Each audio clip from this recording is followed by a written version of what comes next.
আগন্তুক নিৰ্বাচনত মিত্ৰদল অগপৰ সৈতে পূৰ্বৰ দৰে অব্যাহত থাকিব মিত্ৰতা। অৱশ্যে আসন বুজাবুজিৰ ক্ষেত্ৰত ৰাজ্যৰ মন্তব্যৰ ওপৰত ভিত্তি কৰিহে লোৱা হ'ব সিদ্ধান্ত। এই মন্তব্য সাংসদ তথা জ্যেষ্ঠ বিজেপি নেতা দিলীপ শইকীয়াৰ। আসন্ন বিধানসভা নিৰ্বাচনক কেন্দ্ৰ কৰি চলোৱা তৎপৰতাৰ অংশস্বৰূপে শুকুৰবাৰে কমলপুৰ সমষ্টিত অনুষ্ঠিত হয় বিজেপিৰ বিশাল চাইকেল ৰেলী।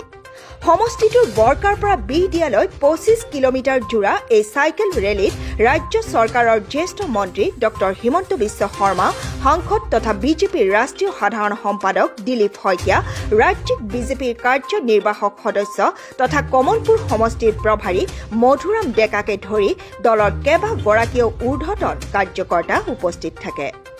সামৰণি কৰিম আৰু আমি আপোনালোকে ইতিমধ্যে দেখা পাইছে যে কমলপুৰ সমষ্টিবাসীৰ যিটো ব্যাপক উৎসাহ আৰু উদ্দীপনা, আজি এক অভূতপূৰ্ব এক ৰাইজৰ এটা স্বতঃস্ফূৰ্ত জনসমৰ্থন আমি আজি প্ৰত্যক্ষ কৰিছোঁ। মই এতিয়া যিটো ৰাস্তাৰে আহিছোঁ, এই ৰাস্তাৰ ওচৰত আজি মানুহে যি ধৰণে আজি বৰ্তমান মিত্ৰদলৰ অগপৰ দখলত থকা কমলপুৰ বিধানসভা সমষ্টিটোৰ অনাগত নিৰ্বাচনত প্ৰাৰ্থিত্ব সন্দৰ্ভত আন কেতবোৰ বিশেষ মন্তব্য আগবঢ়ায় সাংসদ দিলীপ শইকীয়াই।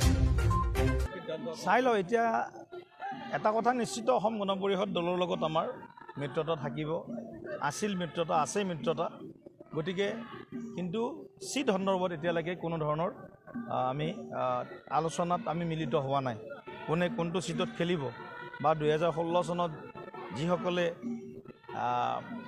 অসম গণ পৰিষদ দলে হওক, বিজেপিৰে হওক, যিসকলে যি সমষ্টিত খেলিছিল সেই সমষ্টিয়ে তেওঁলোকৰ ওচৰত থাকিব বুলি তেনেধৰণৰ কোনো এতিয়ালৈকে মানে সিদ্ধান্ত হোৱা নাই। গতিকে হয়তো চিট কমিবও পাৰে, বাঢ়িবও পাৰে, কিন্তু কোনে কোনটো চিটত খেলিব সেই গোটেই কথাখিনি বিভিন্ন ধৰণৰ ছাৰ্ভে আৰু বিভিন্ন ধৰণৰ যি আমি ৰাইজৰ মত, সেই মতক সন্মান জনাই আমি সিদ্ধান্ত ল'ম। নিশ্চিতভাৱে এই গোটেই কথাবিলাক আহিব।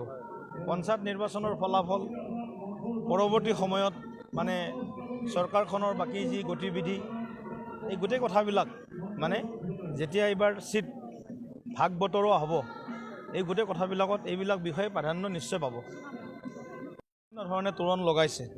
গতিকে এক উদুলি পৰিৱেশ যেনেকৈ আমি কওঁ, কমলপুৰ সমষ্টিত ভাৰতীয় জনতা পাৰ্টি যেন মানে আজি যেন বিশেষ মানে ভোট বিচাৰি যেন নিৰ্বাচনী সভা আয়োজন কৰিছে, এনেধৰণৰ এক পৰিৱেশ আজি এই সমষ্টিত আমি দেখিছোঁ। আৰু আমি আশাবাদী কমলপুৰ সমষ্টিত ৰাইজে ভাৰতীয় জনতা পাৰ্টিৰ পক্ষত পূৰ্বতেও আমি এক ৰায় দিছিল আৰু এইবাৰো ৰাইজৰ তেনেধৰণৰে এটা দাবী আমি অনুভূত কৰিছোঁ। গতিকে ৰাইজৰ বাইহাটাৰ পৰা কৃপাংক ডেকাৰ ৰিপৰ্ট, শংকৰ জ্যোতি নিউজ।